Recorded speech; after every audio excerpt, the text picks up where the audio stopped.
Today we continue a series of sermons I've entitled Heritage. If you were with us last week, we discussed our heritage and the role that our mothers, and I entertained the thought that women in our lives play on the development of our Christian heritage. See, part of heritage is understanding who you are and where you came from. In my family, I'm known as the family genealogist. It's my theory, if you know something about the people of the past, you have a better idea of who we are and what they gave to us. Now, you've heard me talk about what it means to be a member of the family of God, and in particular, this White River family of God. I guess I'm a little confused this morning. Who are we? Well, the answer to that is, Pastor Jason, we're Methodists. What's a Methodist? This morning I'm going to give us a brief history lesson of Methodism in hopes that you have a better understanding of who we are, but that you understand our celebrated heritage. The founder of Methodism was a man by the name of John Wesley. He lived from 6 June 1703 to March 2nd, 1791. Mathematicians, he died at the age of 89. Now, it was not Mr. Wesley's intention to start a new church, but that is in fact what happened. Mr. Wesley was one of 19 children. Throughout his lifetime, Mr. Wesley would deliver a series of sermons that would establish the theology that we as Methodists follow today. So today, as I deliver this sermon, I want you to pay close attention to two terms in particular. The first one, grace. We'll define grace this morning as God moving heaven and earth to save sinners who could not lift a finger to save themselves. The second term I want you to think about this morning is that term of faith. For our definition this morning, we'll turn to the book of Hebrews in the 11th chapter, which reads, "Faith is the confidence in what we hope for, the assurance about what we do not see." After today, I'll give a better understanding of these two terms, grace and faith. But I also hope that you have a little better understanding of who John Wesley was, what Methodism is, and our understanding of faith and grace and how these two terms work together.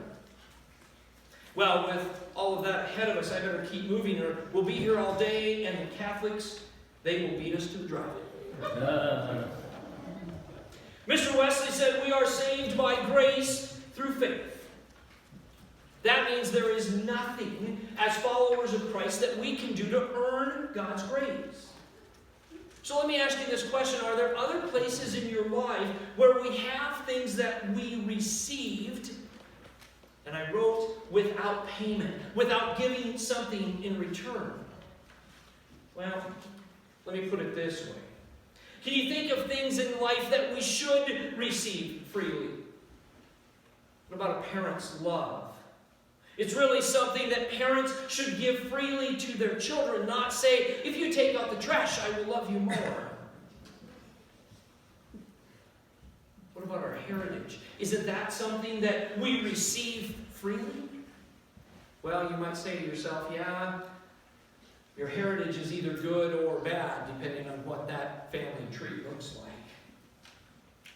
The beauty of this world for me, you know, we spent some time in Idaho, and I think of the mountains. There's something that I consider to be a free gift from God.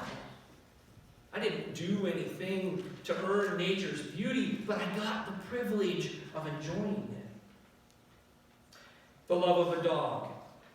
You've heard me go on and on about dogs, and if you do something bad, if you have a bad day, the dog still loves you. Many times is happy to see you. Their love is free. You don't really do anything to earn it, and a lot of times, if we're honest, in fact, we don't really deserve it. This morning's passage of Scripture comes from the Apostle Paul's letter to the church at Rome.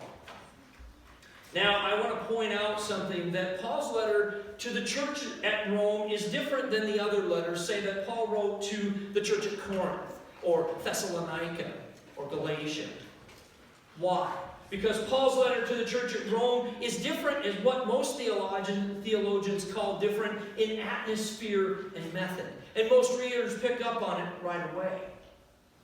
The main difference comes from the fact that when the Apostle Paul wrote to the church at Rome, he was writing to a church whose founding and base he had nothing to do with. Paul actually, in all honesty, had no personal contact with the church at Rome in particular. That's why a lot of times this letter that Paul writes to the church at Rome has a sort of impersonal feeling. This morning I'm going to draw your attention especially to the 4th chapter, verses 11 through 16. We read, as we receive circumcision as a sign, a seal of righteousness, that he had faith, but he had that faith while he was in fact uncircumcised. He was the father of all who believe, those who are circumcised and those who are not circumcised. Righteousness might be credited to him. So he is the father of all. But also the father who follows in the footsteps of their father's faith in Abraham. And it was not through the law that Abraham and his offspring received the promise that they would be heir of the world through righteousness, but it was by their faith. For if those who depend on the law are heirs, then sadly their faith means nothing.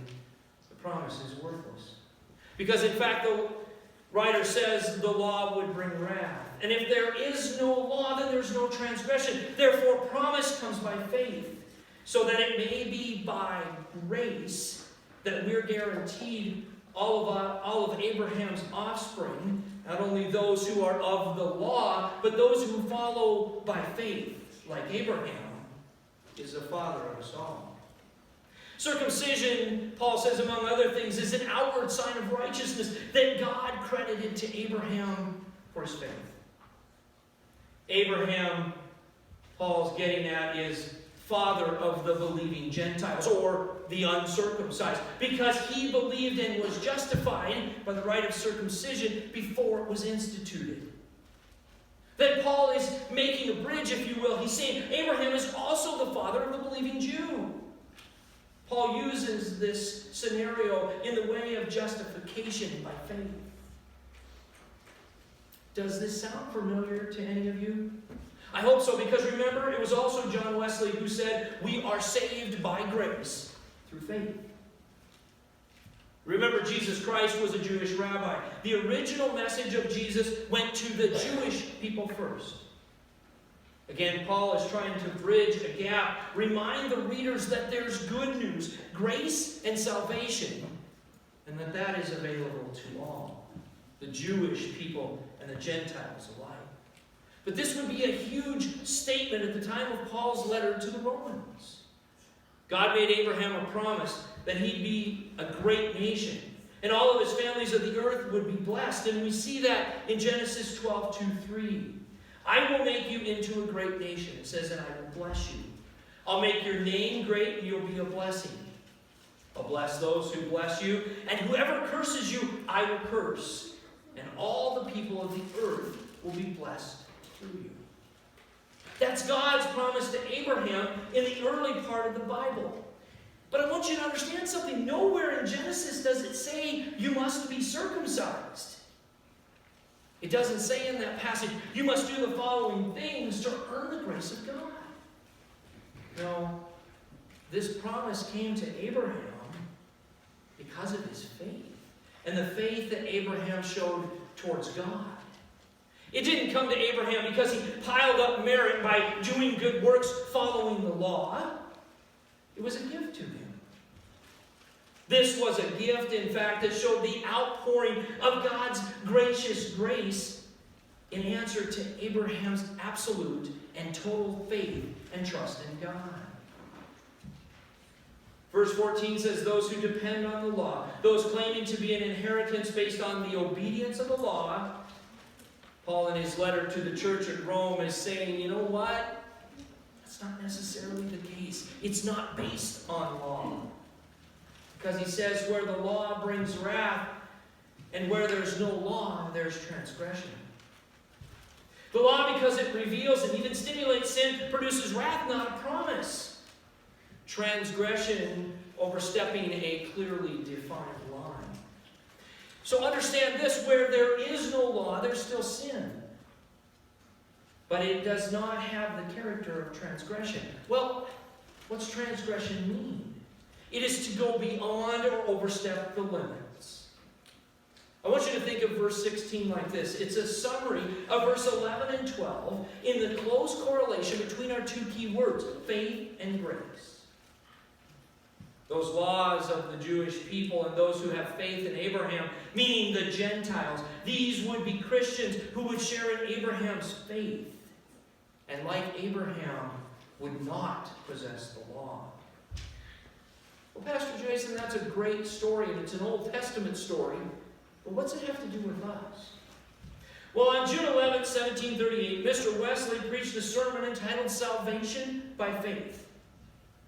He was at St. Mary's in Oxford. And in the sermon, he made statements like this. All blessings which God has bestowed upon man are of His mere grace, bounty, or favor. His free, Wesley said, undeserved favor, altogether undeserved, man having no claim on any of these mercies. That same free grace that Wesley talked about continues for us today, at this time in our lives, in the breadth and beauty of all things. I'm not going back over Mr. Wesley's statement, because I think it's pretty straightforward. God's grace is for all.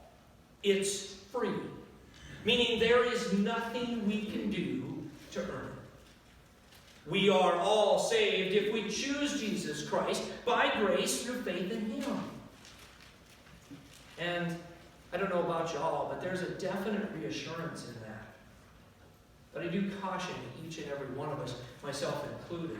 We have the grace of God, but this is by no means a license to do whatever we want to, because after all, we have God's grace, and He'll forgive us. It should be seen as comforting, and that we don't have to keep a tab of all the good things we've done to get into heaven. Yeah, it's important to know the teachings of John Wesley and how they still apply to our lives today.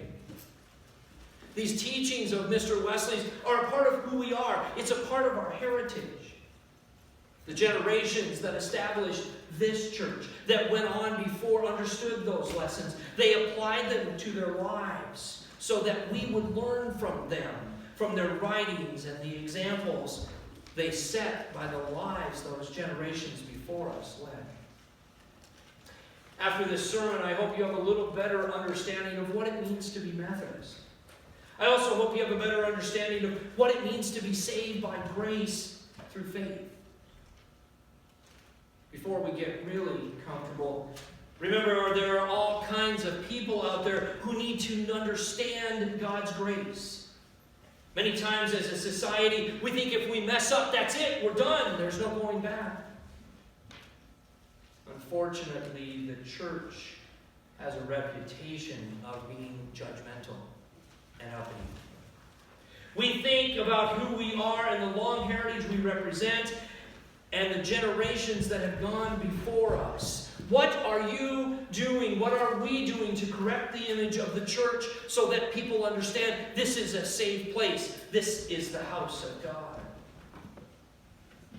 Do people, when they see you, do they see God's grace in your faith and in your actions? Or do they see something else? What would God and Mr. Wesley want the people of White River, the people of Millette County, and the state of South Dakota see when they see you? We as Christians rest assured in the promises of God and His never-ending grace towards us.